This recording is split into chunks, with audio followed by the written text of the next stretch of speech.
Hey, so this is our CR16 processor. It's Introduce. What's up? Introduce yourselves. Oh, sorry. So yeah, it'll move. Zach, Jeff, I'm Todd. We're Retroactive Design, and we reinvented Pacman. So we did it on a CR16 processor. We used a Spartan 3 FPGA to implement a CR16 processor along with memory mapped IO and Get closer to it so I can have both of you guys. we implemented it on our a CR16 processor on our Spartan 3 FPGA. Used several different memory mapped IO features such as an MP3 trigger or NES controller here, and of course our VGA graphics is the other major part. So we've got this little board back here that we did our project on, and it was a lot of fun. We wound up with 8,000 lines of assembly code and 40,000 lines of Verilog. Probably more actually. About 37,000 were generated by a program that we wrote. All right. So, tell me more about the peripherals and the processors. Zach? No, I don't have anything to say. Okay. Not having to add.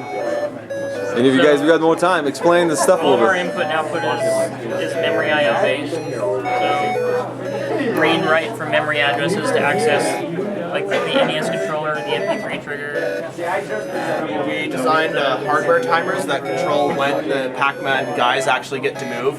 So they update every period of time. Every time the timer activates, he gets to move into the next state.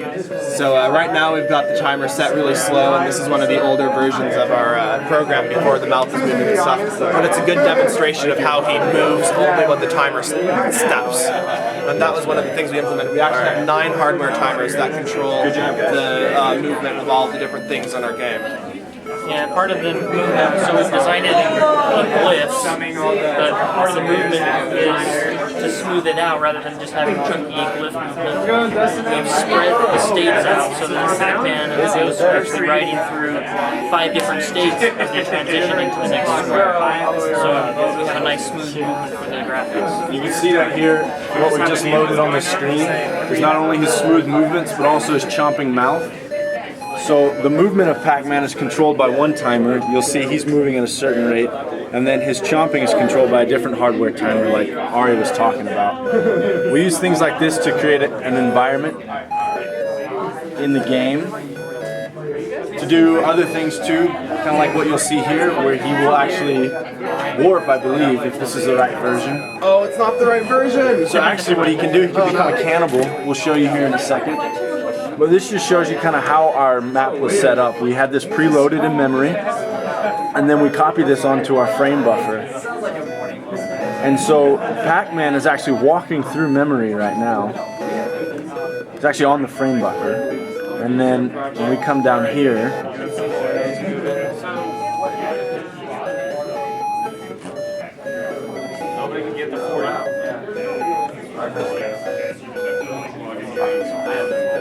he's gone.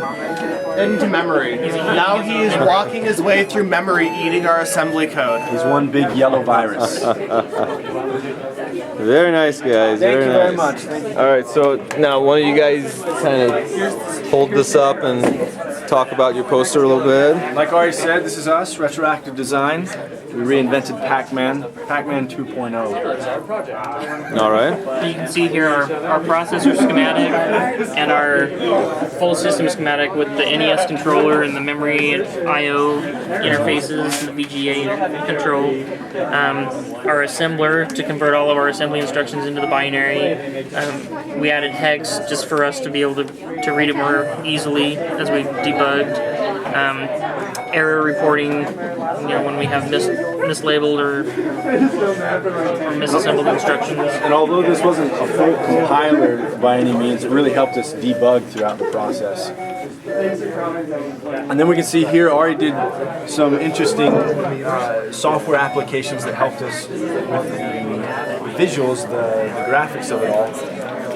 Or you probably Yeah, explain sure. a little Okay, bit so better. basically, in order to draw this on the map, each of these corners is one of 12 different glyphs. So we needed to be able to say, okay, this one's going to be the top corner, this one's going to be the other top corner, this one's going to be inside corner, etc. So what we did is we actually went down and we made a file like this, where each color represents a different wall type, and then I used a MATLAB script that I wrote that reads over this and actually writes a corresponding binary value into our memory. And then there's another function that we wrote that reads that memory and copies it into our frame buffer. So we were able to basically move a JPEG image to represent our screen directly into our memory, and thus we wind up with our implementation here. In order to actually get the glyphs, we had another really great process. We made a script that basically turns an arbitrary number of JPEGs into a syntactically correct Verilog module that represents our glyphs. So that wound up being about 40,000 lines long to fit all 450 glyphs that we use in our project. And for the most part, we've built everything from the ground up,